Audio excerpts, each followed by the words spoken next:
Now, I'm beginning this with another painting by my husband, painted maybe 20 years ago. It took him 8 years to paint. And it really gives us this, everything that I've been talking about is contained in this one picture. There's the missing archetype, as it were, that's been excluded from spirit in Western civilization. And the alchemists honored this archetype in the image of the queen and divine wisdom and made it central to their work. So I think today the feminine archetype, bearing the child of the new consciousness and set within the matrix of nature, is emerging within us and within our culture, although not without quite a struggle. But nevertheless, these things move in mysterious ways, and we just don't know how things are going to change or what might happen. Even the volcano erupting has shown how dependent we are on air travel and how helpless we are trying to get around in other ways now. So this changes confidence. And also all of the relationships that people will have had, the camaraderie that will have been built up, all sorts of unexpected things will have come out of this, as well as the actual watching of the huge eruption. So now we come to the greater work, which the alchemists called the rubedo, or the rising dawn, because that's what it means. And it really has two phases. One is the first sort of appearance of the sun on the horizon as it begins to come up, and the other is the full awakening, as it were, when the sun is at the zenith. The full gold of the sun is revealed. And this is about the creation of the red stone symbolized by the young king. Remember that the final stage of the albedo was symbolized by the young queen. So the young king symbolizes the illumined consciousness, which is the red tincture, stone, or universal medicine that can heal all afflictions. And the powers that impede or destroy the work have been overcome. All the negativity, all the resistance, all the denial and the ridicule or contempt that has been heaped on new ideas and, all that. There have been wonderful, wonderful philosophers like Spinoza in the past who were neglected and then who come up again. People rediscover them. So this final stage is about the creation of the immortal body of light. It's about the integration of body, soul, and spirit, and the union with the divine ground. They likened this final stage to the resurrection and to the reddening of the sky as the sun rises to the zenith, irradiating and warming the earth. Red gold is the color of the rubedo, and the red rose and red stone are symbols of the completion of the greater work. It signifies the awakening to awareness of spirit as guide and companion within the illumined soul. A primary symbol of the rubedo is the phoenix, new life regenerated from the ashes of the old. So there are your ashes from the calcinatio. Other symbols are the quintessential gold, or the divine elixir, flower of immortality, the heavenly balsam, the perfume of flowers, and the celestial blue color. But there are many others as well. Now, these are only just a very few of them.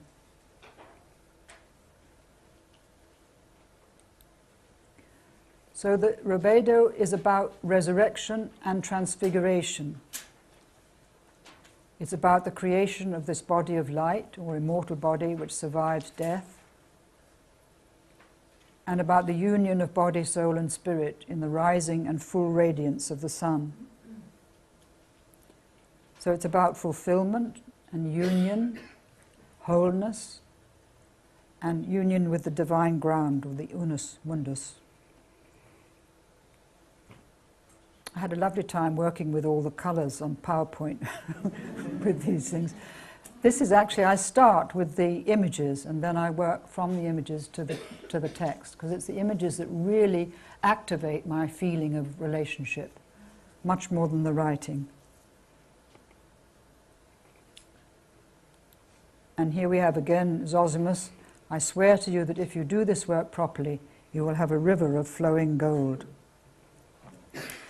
I should say that some of the alchemists had what they called a soror mystica, often their wife, who worked with them, like Nicholas Flamel and Peronella. They were brother and sister, so to speak. So that's something, and Zosimus was one of them. I can't remember the name of his soror mystica. Can anybody remember it? No? Might know about it.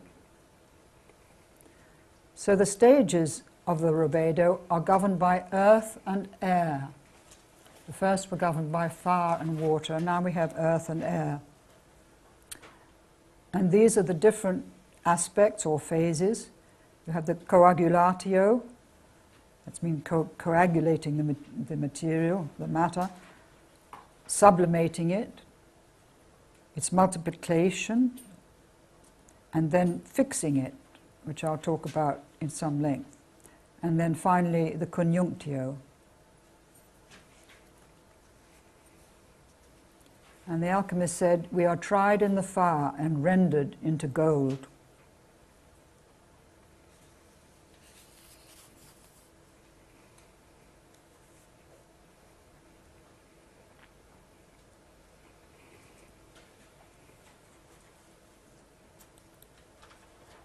So they said, sublimate the body and coagulate the spirit.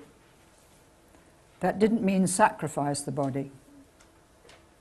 Sublimating the body is really lifting it into what it truly is, seeing it as the vehicle of spirit, or as incarnate spirit, really. And coagulating the spirit is about bringing the spirit down to earth, giving it some form of material manifestation, as in the great builders of Chartres Cathedral, as with Mozart, or any great artist or creative spirit. I was thinking of James Lovelock, just popped into my mind. Did any of you see that program on him? It was absolutely wonderful. Well, there is an alchemist, completely, and such a humble and wise man. And he has discovered, first of all, the gap in the ozone layer, which was very dangerous and which he warned everybody about. And now this understanding of the biosphere.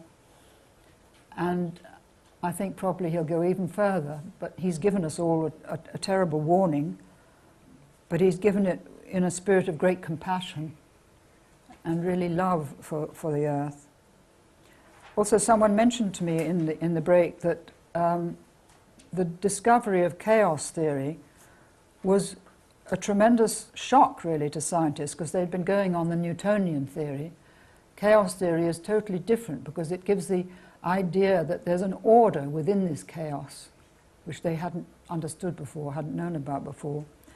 And also with science, there was something called M theory, which was the idea of an enclosing kind of womb, really, of a dimension that was so vast that it enclosed all other dimensions within it. So these are interesting ideas that are coming up. There's also string theory, many dimensions folded in within each other. Lots of ideas that haven't yet been truly coagulated. They're in the process of coagulating. So sublimating the body is about lifting it from the low position that's been assigned to it by religions, literally redeeming this neglected aspect of spirit. And this, of course, has huge implications for the way we treat matter and the earth, as well as our own bodies, the casual way we relate to what we're eating, sexual relationships, everything really, the way we treat old people, and above all, the way we treat our children, which I think is catastrophic.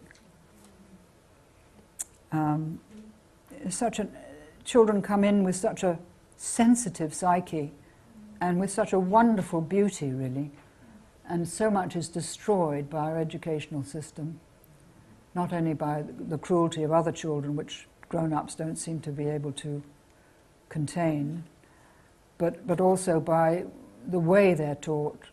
And I don't know. It's quite agonizing for me as a grandmother. So coagulating the spirit is about earthing the insights that have been gained and bringing them into our relationships and our work. The phases and stages of alchemy blend imperceptibly into each other, and they're repeated over and over again in the process called the circulatio, as the threefold union of body, soul and spirit proceeds. For there is not one awakening, but many, not one illumination, but many. And also one can't assimilate more than one can at a certain time. I remember there's a saying in the Zohar, the Kabbalistic book that was written in the 13th century. It says that when somebody's been in prison for a long time, you can only open a tiny aperture at a time, and you can only give a tiny bit of food, because if you give too much, it can overwhelm the system. So this always has to be borne in mind with teaching of any sort. Give a little at a time.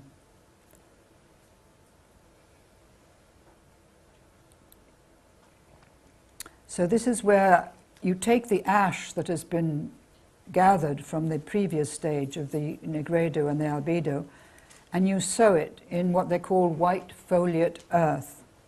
I looked up foliate in the dictionary because I didn't know what it meant, and it means leafy or able to regenerate the seed. So it's something that carries the impulse to regeneration in it. And the white foliate earth is the ash left after the burning away of the dross and the calcinatio and the albedo. And it signifies the sowing of the seeds of spirit in the prepared ground of the soul and waiting for them to come up. They don't come up overnight, like sometimes they show it in, where it's speeded up sort of thing, but it takes a long time for these seeds to come up. Coagulatio is a long and difficult stage as one feels the heaviness of being fixed in a life situation that cannot be changed. Even being incarnated on earth without knowing why you're here is a kind of coagulatio. And there may be many years of patient acceptance of some loss or some deep grief. It's really about experiencing at a very deep level the difficulties of spirit being incarnated in matter, because one has to remember spirit is experiencing all this. So one has to wait for the seeds to sprout and grow. And Saturn is the ruler of the coagulatio, holding us down to earth and slowing us down. And I would say this applies particularly to the years 50 to 80. And the body is slowing down, and you have to be careful about where you're walking and how you get onto a bus and all things like that. You become aware of the body can no longer respond quickly to things like it used to do. And you begin to notice that people are treating you in a different way, not necessarily with more respect at all, but as a silly old bag, as my husband sometimes calls me. I won't tell you what I call him. So people may come close to death in this phase and reflecting about death and reflecting about what happens after we die. And there can be a great weariness, particularly as the body grows weaker, as I say. The body also is receiving the higher, finer vibration of spirit, and assimilating this takes time. It can't be done overnight. You can't just get it like that. It takes time to assimilate all this. There can be sorrow that one's work isn't finished. I always think of Coleridge, who was in Malta, and he sent back all his wonderful poems and things by ship, and the ship went down in the Bay of Biscay. So there was a life work lost there that we've been deprived of. But it's that sort of thing, you know, that you worked and worked and worked, and then it goes down under the sea. There's nothing you can do about it, or it's blown up or something. But it's also, it may be caring for an elderly parent, or having a child return home after a disastrous marriage, which is my own case, looking after grandchildren, enduring an illness, or supporting someone who is ill, which takes a long and devoted application to a task in hand. But it's also about applying passion and love to creative work of some kind, like developing a talent or a project that takes many years to mature.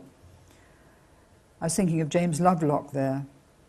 It's about bringing down to the level of everyday life everything that one has learned. So insight has to be brought down to the level of body and manifested through the body, through the hands, through the speech, through the ears, through the eyes. Very important to include all these senses in this process. It's also about steadiness of focus. For instance, it's very easy, and I found this many years quite difficult. One part of me said, oh, this is all nonsense, it's taking so much time, why do you waste your time on this when you could be having a lovely time meeting lots of people, traveling, going around the world, you know, doing other things. You don't have to do this rather heavy, difficult work. Then the other side says, well, maybe, you know, it's worth persevering, it's worth going on. So I've noticed that many years swinging between two different states of consciousness, one focused through the ego and one focused through what I call Jung's concept of the self, which has its own agenda. And it says, please do this work because it's necessary. And so one does it. But it is difficult to keep this steadiness of focus and also taking care not to become inflated by the material. And this was the danger with George Bush and Tony Blair, that they became inflated by the archetype of the hero, really, and of the leader. And they didn't know. If only somebody could have said to them, look, A, this is hubris, and B, you're taken over by the archetype, maybe somebody could have stopped them, but who was going to say that? So it's learning to stay in balance.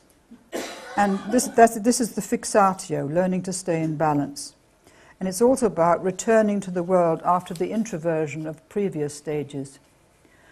And I thought it was interesting, at a meeting with His Holiness the Dalai Lama, someone asked him, what is the most important form of meditation? And his answer surprised them all, because he said, the most important meditation is critical thinking, followed by action.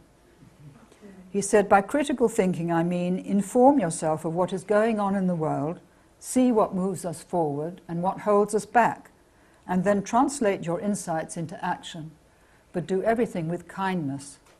So he didn't say, spend 40 years meditating. He said, translate what you see needs to be done into some form of action. And I think that's particularly so now, when we have the internet. We have all sorts of means of communication. And we have to follow our intuitions. I remember a wonderful man who's now head of some amazing thing in Costa Rica, and who actually took Costa Rica out of the armaments field and gave all that money to education. And he said, I may get 80 intuitions a day, and I follow all of them. I'll never forget that. He paid attention to what was coming into him. So, infuse all your actions with kindness. This is from a different tradition of painting altogether. It came from a friend in South Africa who sent it to me. So I think the creation of the new consciousness can be compared to the transformation of grapes into wine, or the churning of milk into butter, or turning wheat into bread. Turning of an amateur cook on MasterChef whose hands are shaking with nerves into a professional one who is sure of himself and his creative skills. Any one of us who had a passionate devotion to some form of creative work, or has brought up a child or cared for a grandchild, will know what I mean. The concentration, commitment and love that are demanded act as a kind of filter, extracting the quintessence of spirit to enter into whatever is the matter that life presents one with. In essence, the coagulatio is about the slow, arduous creation of a new consciousness. One is in the kitchen, transforming basic ingredients into the finished dish, but there is present within one a master chef, presiding over one's efforts. And this master chef is the self, what Jung called the self, the new center of consciousness that was always there, but was not either apparent or paid attention to, so to speak. It was latent. It had to be brought forth. So this is the self, and in my own work, it's the self who's gathered all this material together. In my human personality, really, I couldn't have done this. I could have done it in an academic sense, but I couldn't have done it in this deep sense of awareness of connection with the unconscious. So the self has been presiding over this, as it were, like a cook in the kitchen. with me being the kitchen maid. And so we have here, instead of the green lion devouring the sun, we have the green lion regurgitating the sun, regurgitating the new, awakened, illumined conscious mind, or conscious self, if you like. And notice that it's got stars all over its body. And notice that in the reflection in the water is both the sun and the moon. The moon has not been left out, so to speak. Got a male and a female face. The mystery of this phase is that spirit is becoming conscious in us, and we become aware of the heaviness and difficulty of representing spirit in the world. It's easy to become inflated and think we can teach others before we've gone some way with the process of transformation. And this is the danger of all gurus, really, that if they're not aware of this danger, they can get carried away by it. So we have to walk between two worlds, the invisible realm of the subtle body on the one hand, and this world on the other, and realize that these two mysteriously interpenetrate and interact with each other all the time this is happening, this interaction. So we become aware of synchronicities. And here we have the hermaphrodite, who is the rebus of that earlier calcinatio image, transformed into a wonderful image, really. I mean, how they did these things is just incredible. There's not only the image coming to them, but the skill in representing it. So here you have Sol with the red wing and Luna with the white, the red king and the white queen, so to speak. And you have an egg which is being held by both of them, so to speak, which contains the colors of all the phases of the process, the black of the nigredo, the white of the albedo, and the red of the rubedo. The man wears a solar halo and the woman a lunar one. But the process is not quite complete. The body is still clothed in black, which means it's still in the nigredo. The mirror in the center reflects the surrounding landscape, which is also the landscape of the soul. And the landscape within and without the mirror is tinctured with gold. So it shows that this entity is beginning to perceive the relationship between the physical, material reality and the inner, invisible reality. It's so beautiful, that image. I think it's just wonderful. So we have the sublimatio here, complicated image which I don't fully understand at all. We have the king with the phoenix on the left and the queen with the pelican on the right. We have the tree bearing the golden suns. But we also have Saturn about to slice off the top, I think, of that plant, saying the work isn't yet complete. Be careful. Be careful you don't go too up, high into the air, and forget the need to earth yourself. I think that's what it means. This triangular shaped object seems to hold a very significant meaning. Do you have any idea? What the triangular Vessel is, or whatever. on the left-hand side next to the, I think that beast is called a basilisk, and I can't remember but it was a very dangerous beast. So it's just saying, be careful. And I don't know what the central cube is, or the triple thing above it, the strange sort of shape above it.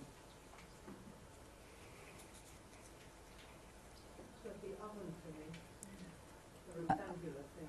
I think it could be an oven. It's got a sort of grill around it. Anyway, it gives an image of just the work is not complete. You need to bear in mind the coagulatio, Saturn, as well as the sublimatio, because it's very easy, particularly for intuitives, it's very easy to go up into the air and stay there and not be grounded in the body.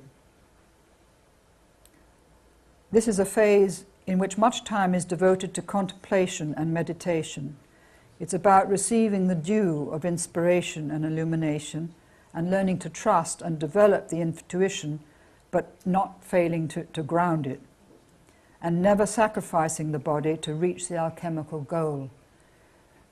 There can enter into it this sort of thing which again comes from the dragon saying, you've got to reach the goal before the end of life, hurry up, you're way behind, sort of thing. It's that sort of voice which must not be paid attention to, but you just make progress as it happens, not as you wish it to be. The correction to inflation is a return to the nigredo. So one might, if one gets too high up, one might have a depression which pulls one down into the depths again. So Christianity's mistake was the wrong kind of sublimation, believing that spirituality required the sacrifice of the sexual instinct. Spirituality, for many, many hundreds of years, was associated with asceticism, renunciation, and mortification of the flesh.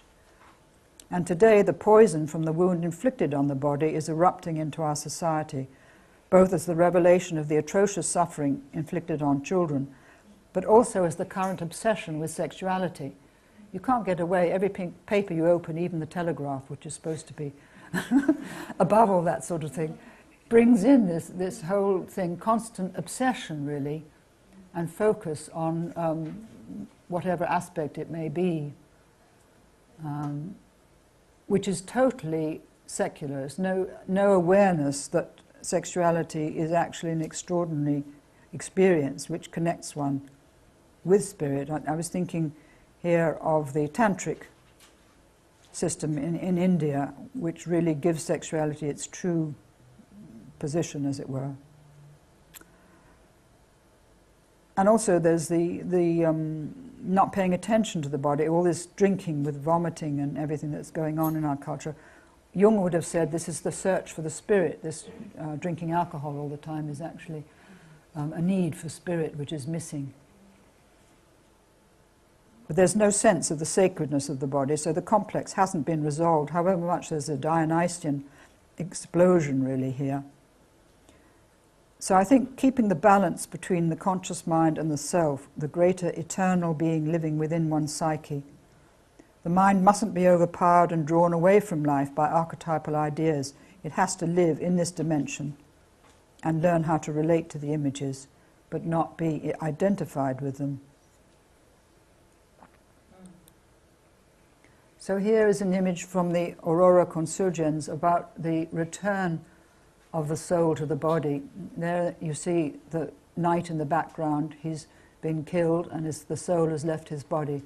But here it's returning to him as he rises from the tomb. Beautiful image, so very compressed and eloquent. And around are images of dragons or dragon-like beings in various stages of devouring each other or lying comatose there. So the return of the soul to the body is really a further extension of that albedo stage. It's a kind of repetition of it at a higher level or a more integrated level. It's the experience of love and wisdom and joy. And the aqua sapientiae, or water of wisdom, washes away the darkness. Everything becomes sacred as one begins to reflect on it.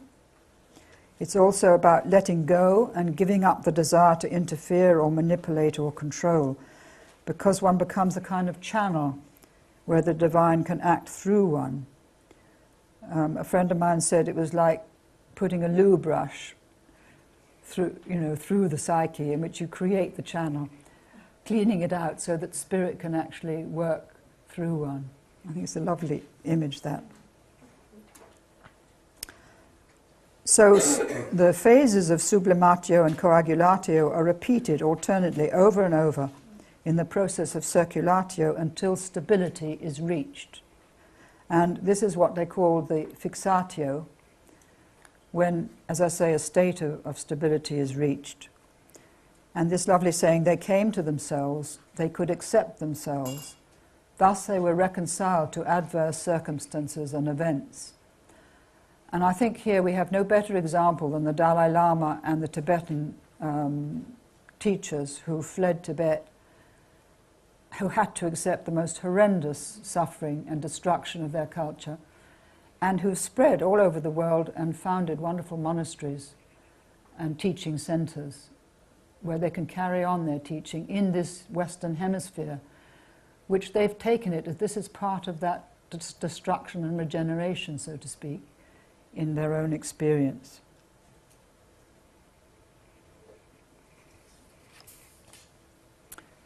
So, as I said, in this work there's the experience of moving back and forth between two states of consciousness, the one focused on the values and presence of the inner world, and the other on the values and demands of the outer world. And these have gradually to be brought into relationship and balanced until they become fixed and steady, so that one doesn't outweigh the other. This work of balancing and fixating the matter we are working on can be an exhausting and demanding work that can go on for decades. And it's compounded by the difficulty I've put here of communicating this to others. But one just has to take it. People have their own way of living, and one mustn't sort of interfere with that and think that one's way is better. So this beautiful image of the peacock here, which symbolizes the multiplicatio, which is part of the conjunctio phase. So here Venus is presiding over a scene of the delights of celebrating the union of man and woman and the feasting that goes with marriage and the celebration. And they compared this awakened state with the spreading of the peacock's many-eyed tail.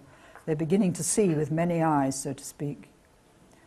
The peacock is an image of the flowering of this new kind of consciousness, the 100 eyes that we begin to see with once we begin to move into a deeper relationship with life. And it reflects above all the flowering of the imagination and the capacity to feel related to the whole of creation. And here is an image of the alchemist making gold in huge quantities. He's already got a great basket full and he's making more. And that gold will be the treasure that he's able to give out in some way into his culture. If, like Nicholas Flamel, he was able to achieve the true gold, he gave it out to found these hospitals or whatever else he thought necessary. But it can be the illuminated consciousness, like the Dalai Lama, for instance, who acts as a kind of mentor for the whole world, who has an illumined consciousness.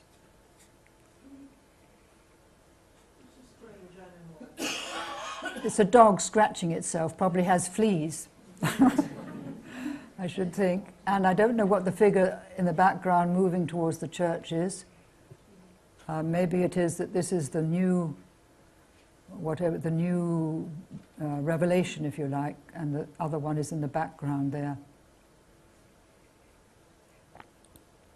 And here we have again this image from the Rosarium, a further stage. It's different from that earlier image. First of all, Sol and Luna are embracing again in this watery dimension, but now they have wings, and Luna is above Sol. Was reversed in the other one. Both have their silver and gold crowns on, and if you notice, the sun and the moon are no longer in the water with them. So it's as if they themselves have embodied this solar and lunar consciousness. And also there's an opening on the right, which there wasn't in the earlier image, which suggests possibly the imminent birth of a child, or new consciousness.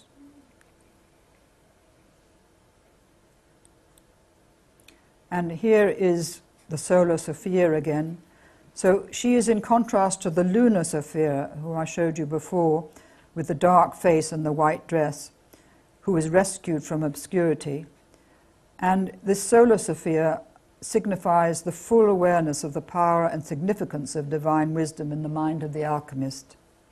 She wears a crown with 12 stars on her head, which you can't quite see. Her dress is blue, the color of the firmament, but also of the divine water of the subtle realm.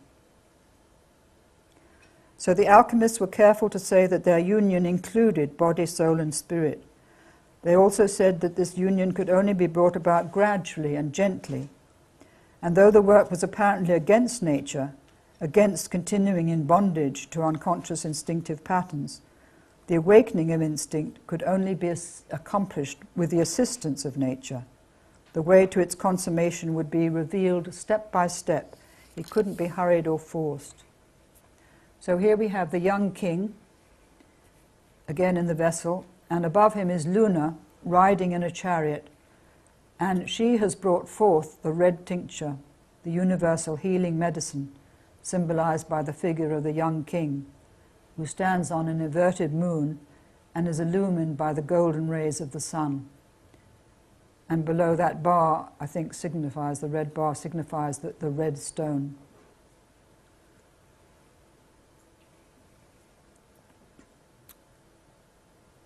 And there's this beautiful saying which comes from a Hasidic source, the Baal Shem Tov. He said, when the moon shines as brightly as the sun, the Messiah will come. That's an image of the conjunctio, and it's an image of raising the whole consciousness of humanity, not about the coming of a single new Messiah, but this raising of consciousness of humanity until the moon, the feminine principle, shines as brightly as the masculine one. When they're truly balanced, sun and moon are balanced.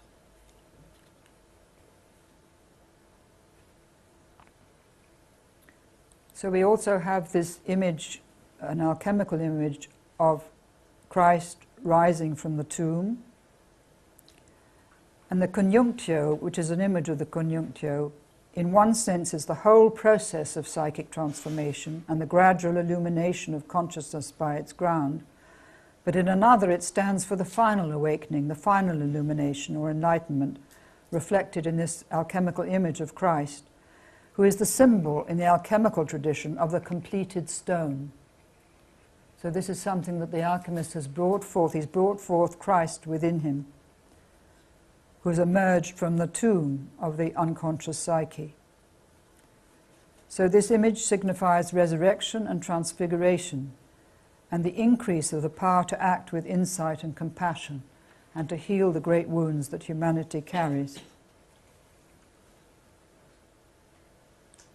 And this beautiful saying, which I've always loved, it's from one of the Gnostic Gospel, the Gnostic Gospel of Eve, and it really sums up everything that I've been saying. It says, I am thou, and thou art I, and wheresoever thou art, there I am.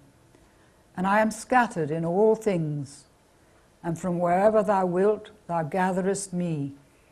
But in gathering me, thou gatherest thyself.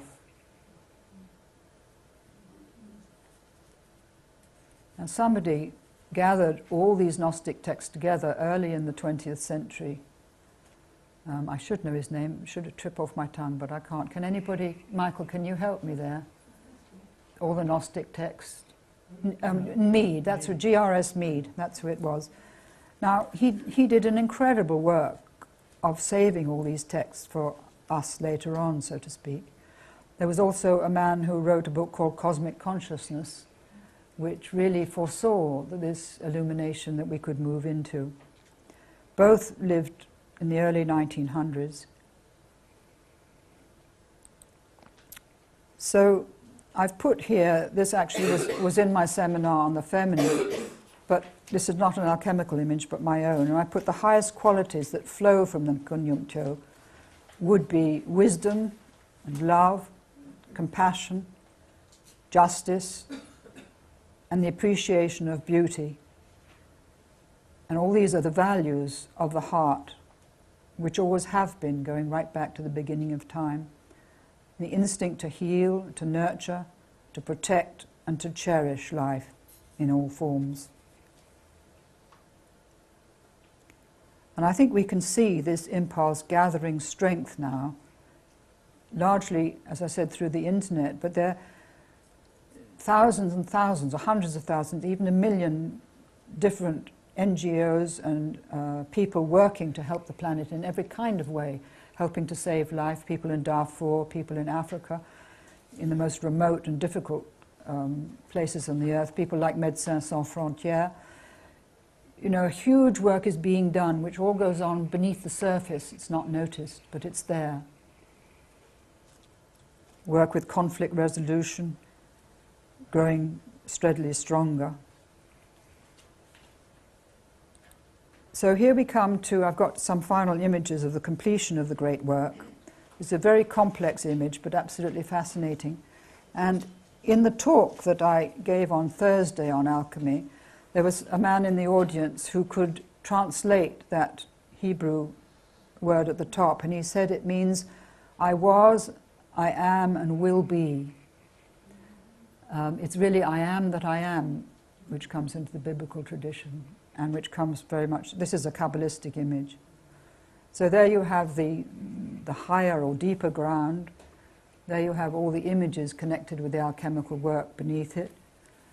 Behind the figure of the alchemist or Kabbalist are all the planetary powers in a sort of semicircle there.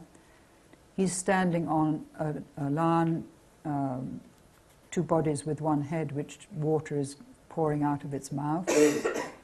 And on the right-hand side you have the shamanic tradition, with the shaman with a stag's head, and the woman with a great flow of stars, the lunar woman flowing stars from her breast. Beneath them the eagle.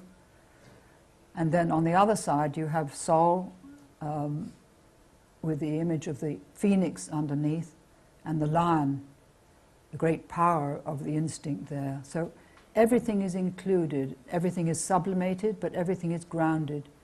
It's a wonderful image of completion. And who made it? What sort of person made it? What was he? Did he have this in a dream or a vision? I suspect that he did have it in a vision. But he also had the skill to actually manifest it. And here is another image of completion which shows the winged stone in the sky is reflected in the water. And the inscription says, Aurum Ori, gold of gold. And again we have the planetary powers. And this receptacle is connecting the above with the below.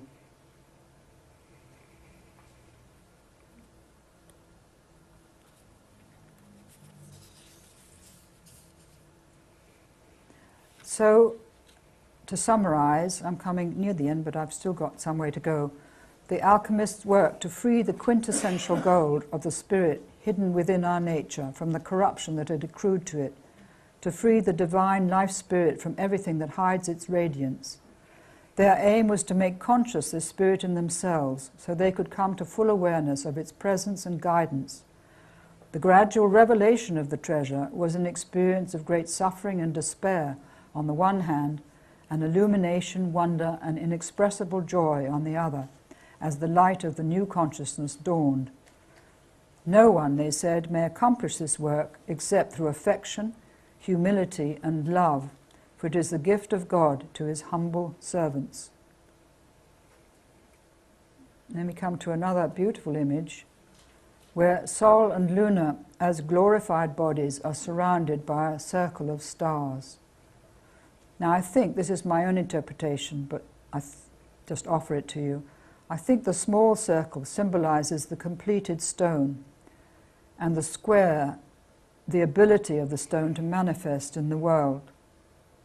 And the large triangle enclosing them is the union of the Trinity of body, soul, and spirit. And the circle of stars is the connection to the cosmic ground. As a triune whole, Sol and Luna are united in the sacred marriage with the divine ground of being. And you notice the shadows on each side spreading from the sun and moon at their feet. There is an idea that we on this earth are the shadow of our cosmic bodies, as it were.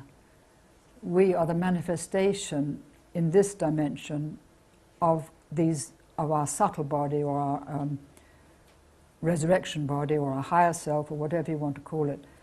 And so it's included there. What we are is included in this sublimated image of the final conjunctio.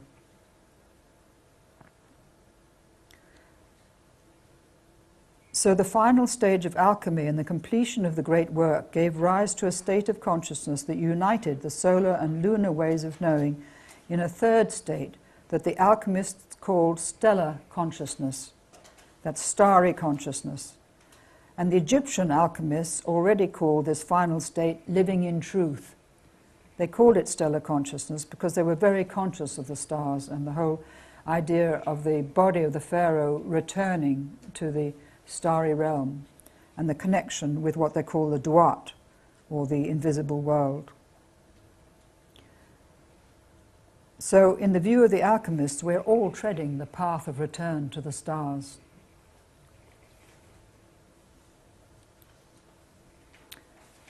So this is a kind of final summing up of hidden within man there exists a heavenly and divine light which cannot be placed in man from without, but must emerge from within.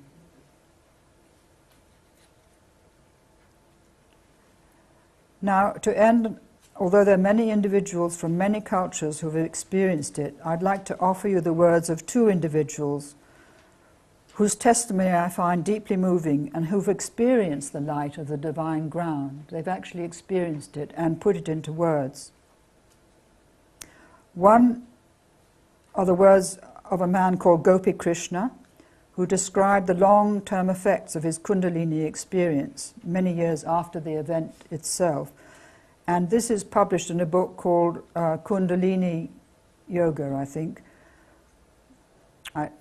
I've got a copy of it, and it's described in an interview that he gave.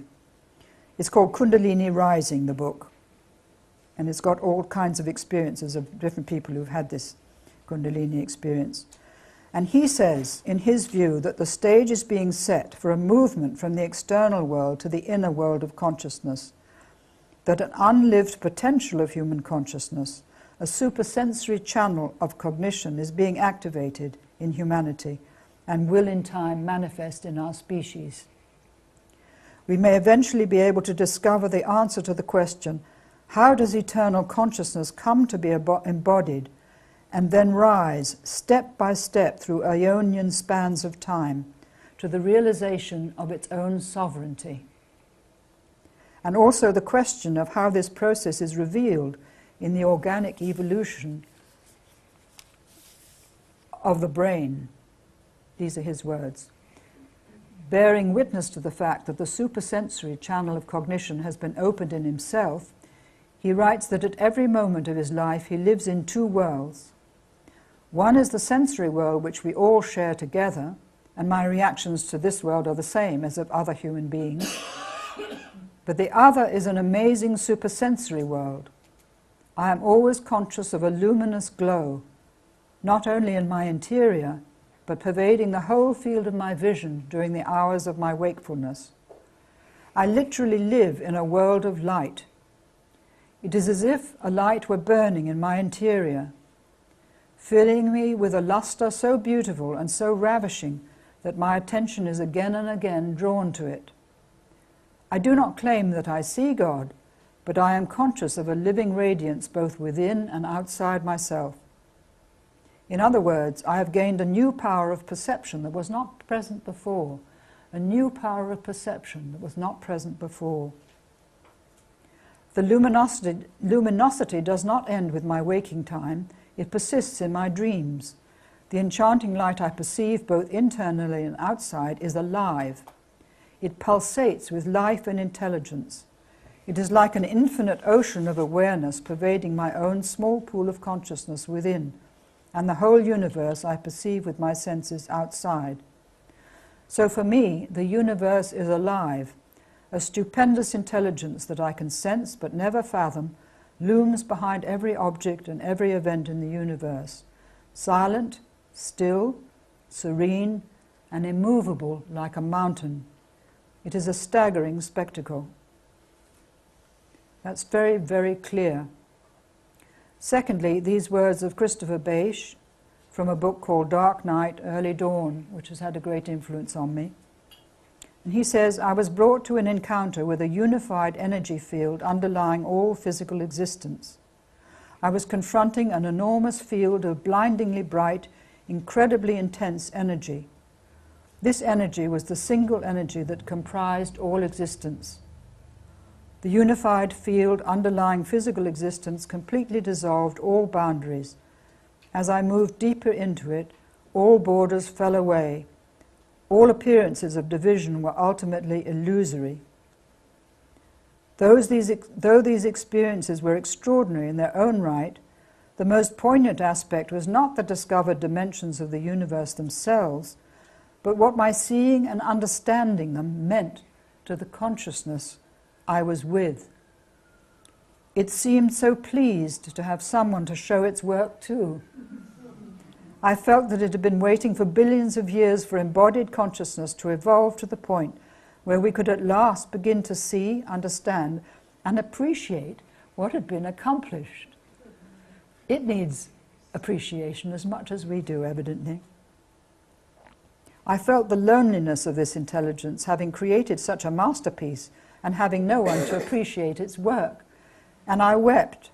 I wept for its isolation and in awe of the profound love which had accepted this isolation as part of a larger plan. Behind creation lies a love of extraordinary proportions, and all of existence is an expression of this love. The intelligence of the universe's design is equally matched by the depth of love that inspired it. Now I come to the last part of my thing, which I'm going to mainly read, if you don't mind, although I've been reading quite a lot. This is a painting by my husband, which I think expresses this coming through of this new revelation, if you like, that's coming through science, but is also coming from deeper traditions in our culture. As they watch the matter of their own psychic life transform in the mirror of the alchemical retort, the alchemists experienced the immense mystery of what they were witnessing. They realized that they were assisting spirit in the evolutionary effort of bringing itself to consciousness over eons of earth time, leading its creation back to the source. They had revealed to them in a gradual process of illumination the innate divinity of nature and all life processes.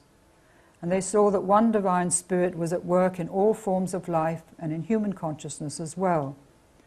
They sought to bring to birth in themselves the hidden spirit that longed to be rescued from its buried state. And in accomplishing this double act of redemption, they became the sons of divine wisdom, inheritors of the true philosophical gold. And they became the ministers, not the masters of the stone, their lives illumined and guided by the Holy Spirit, eternally pouring forth the water of life. Alchemy is the Western tradition of inner psychic transformation. It is a feminine mystery, a mystery of the soul. The symbols yield their secret to those who contemplate them, and the process of transformation is unique for each one of us, yet intrinsically the same for all. This is the slow creation of the wondrous stone, the vision of the Holy Grail, the healing with the alchemical gold. This invisible yet immanent Holy Spirit is the flow of life in our veins, the flux and flow of our thoughts, the power of our instincts, the miracle of our bodily processes, the creative passion of our imagination. It is the blazing revelation of the divinity of life in the reunion of body, soul and spirit, and the service of that life with whatever creative gifts it has bestowed upon us. The gradual creation of the treasure is an experience of great suffering and sacrifice on the one hand, and illumination, wonder, and inexpressible joy on the other, as the light of the unified consciousness dawns. This is another painting by my husband, which he painted many, many years ago, but which is neither male nor female, but hopefully transcends both polarities. And it's encased in this great wave of the quantum field, if you like. No one, the alchemist said, may accomplish this work except through affection, humility, and love. To return to the ground from which we have come, so completing our evolutionary journey on this planet and bringing the consciousness of the planet with us, is one of the most exciting quests that I can imagine. To discover that spirit, so long projected onto a God remote from ourselves and creation, is the quintessential consciousness which is awaiting discovery, both in nature and ourselves, is one of the greatest revelations that it is possible to experience. The other revelation, no less overwhelming, is that we have the extraordinary privilege of helping this divine consciousness to achieve its evolutionary goal. In awakening to our soul, in discovering how to relate to it, transform it, heal its wounds, and listen to its guidance, to receive its dreams and reflect on its visions, we help to bring about that conscious marriage with the ground of life, which I believe is the tremendous destiny of the human race. Because at the quantum level we're all connected, when thousands of us begin to change our consciousness, millions are affected. I believe that we can heal the terrible errors our beliefs have inflicted. We can choose whether to continue in these beliefs or to live and act from a different relationship with life. As we do so, we would begin to align ourselves with the luminous ground of reality.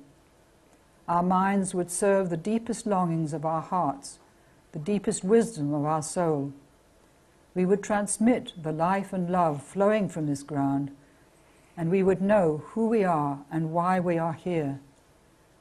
In doing this, we would begin to live the dream of the cosmos. Thank you very much.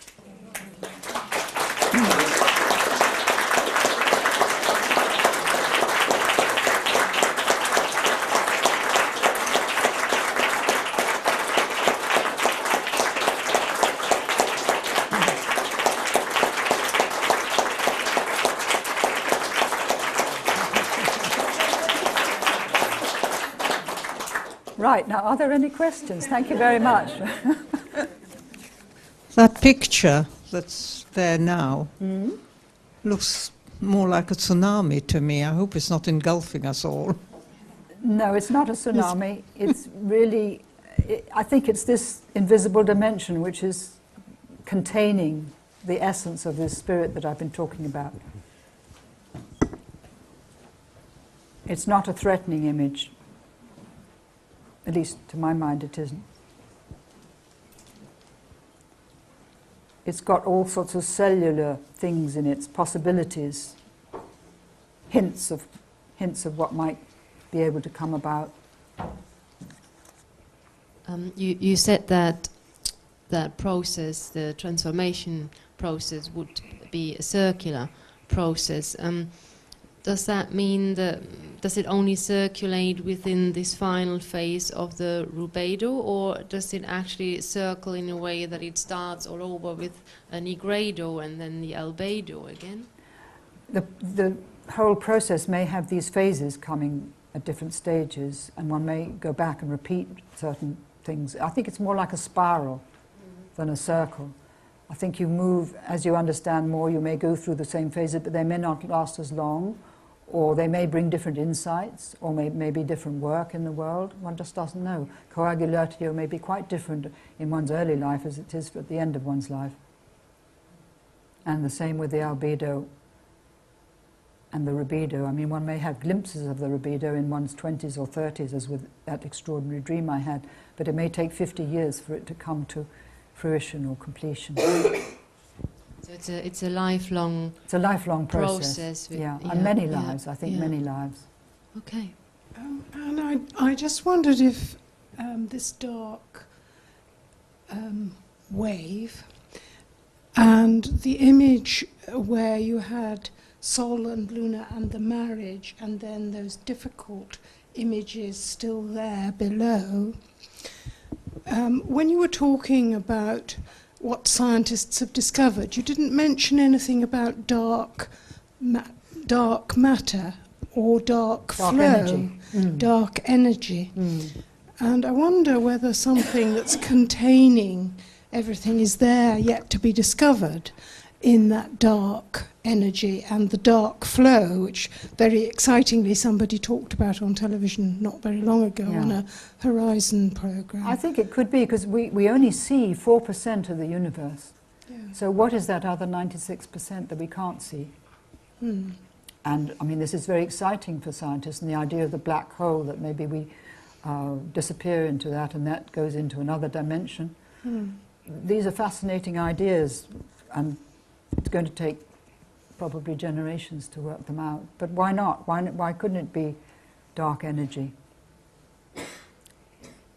And the lady over here mentioned or asked the question that could you understand if all this quite complex sequence of alchemy could be translated in a simplistic way? But simplistic answer is I think there would be great difficulty in ever doing that. You can't really grasp this or reach the state of consciousness to become aware of it without doing all the work. I'm reminded in Persia, the great Sufi mystic Attar, who lived in the 10th century, he identified seven identifiable stages of the evolution of consciousness, which perhaps run parallel to this. And he describes these, or he uses the terminology, the seven valleys.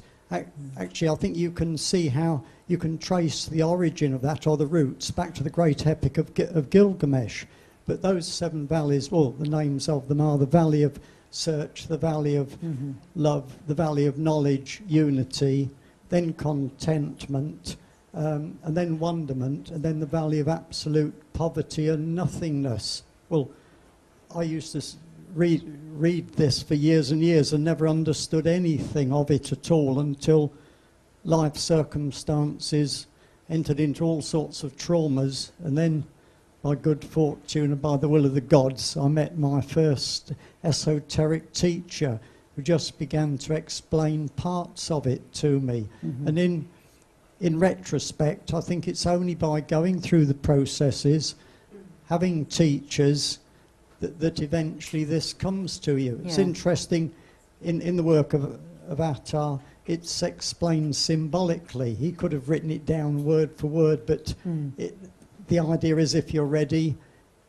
you will find it. You'll find the meaning of it, yes. But I think that's so with all the great teachings of the different traditions, that there are the teachers there, but life will bring you to the teachers when you're ready, and then you do the work and it is integrated into your own particular life circumstances and everything. But it takes time, and sometimes it comes suddenly, but to most people it comes much more slowly, I think. And we just have to go at the pace that one can assimilate. Question at the back? Thank you. I have a feeling someone more nimble should be doing this. Where was it? Here we go. Not really a question, just a response to that, and it's Scylla's remarks earlier. Your own book, The Birds Who Flew Beyond Time, tell that Attar story beautifully for children. Yes. And that is actually a way of, if you think of this journey as a spiral, that there's one spiral that will relate to children and the next will relate to other people. So you're going through it again and again, and it's the people who really understand the process who can simplify it to the degree that a child could understand it.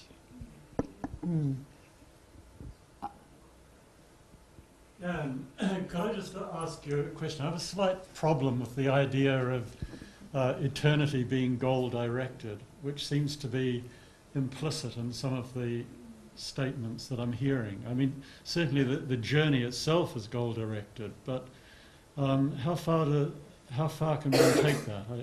I think that when we move out of this dimension, we move out of time and space, which is, the way we see life here. But from the eternal point of view, there is no goal, because it is everything. There's no beginning and no end.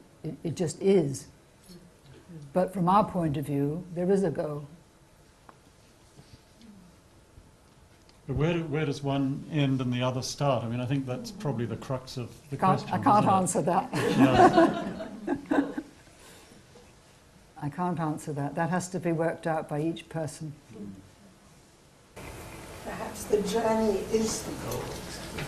I think so, because it's in doing this, whatever creative work, that opens the goal to one in a way. And who knows what happens after we die, after we've assimilated all this. It may make death and dying much easier. That's one thing that it can do. It can ease the passage. But from what you now said, it seems as if alchemy really describes the great work we do through all our incarnations till we eventually reach the point when we have reached this final state of wholeness, and that would then mean we would not have to come back anymore, because then it is complete. It's complete. As long as we're still here, we're still doing the work. Yeah, we're doing the work. But on the other hand, the Buddha said, he said that the bodhisattvas come back having completed this, they come back to help the rest of humanity Because they reach. wish, but not because they have to. They don't have to. They have the choose. Yeah, they choose to come back. And I think there's a great saying of the Bodhisattva that I will not rest until all beings are brought out of the ocean of illusion. It's there so much in all the traditions, really. Did somebody put their hand up at the back? You did?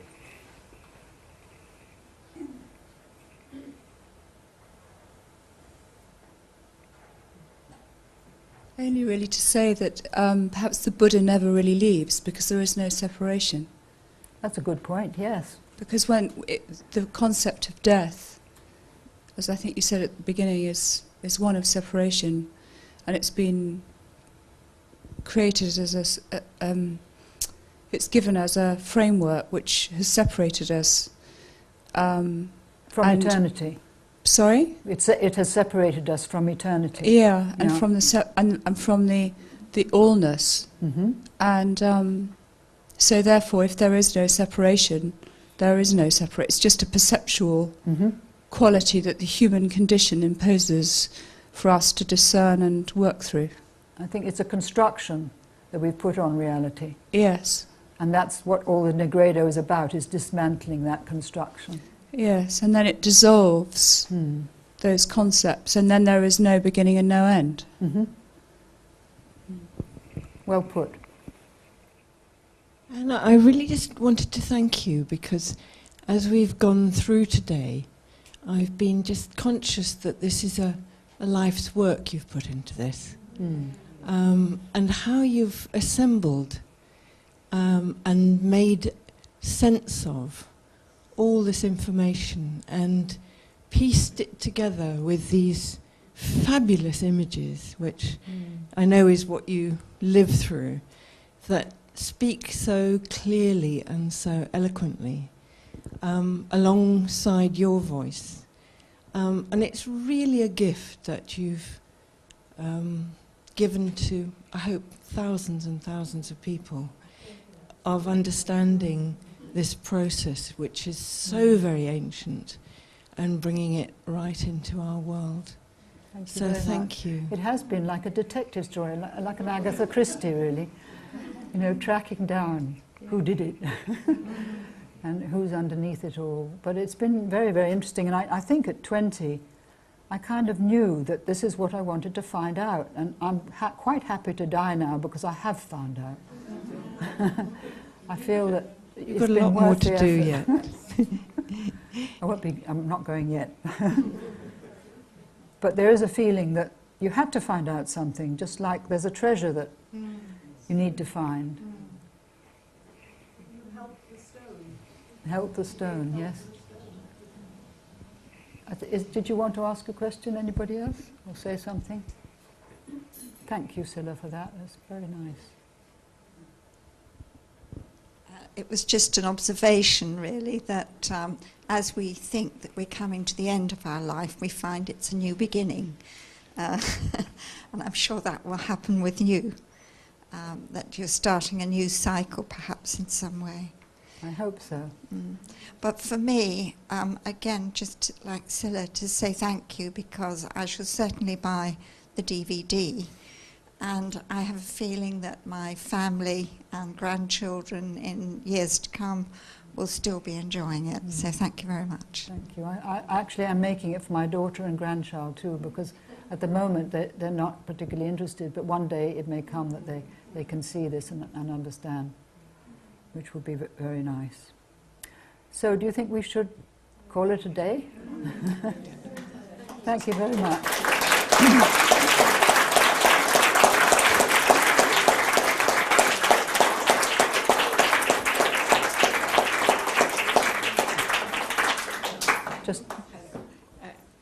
And it's my privilege to thank you for giving us this wonderful talk, and we will carry it. You have created this space, you have chosen this space, and in this field you have given us marvelous ideas. You've told us about the imagination, and now it's up to us to manifest it and to carry it. And this is a great work that you have. And you know the power of oral tradition to actually speak it. Yeah. When I first contacted you, you said, I'm too old, I'm on the internet, and I've written books. And that's it.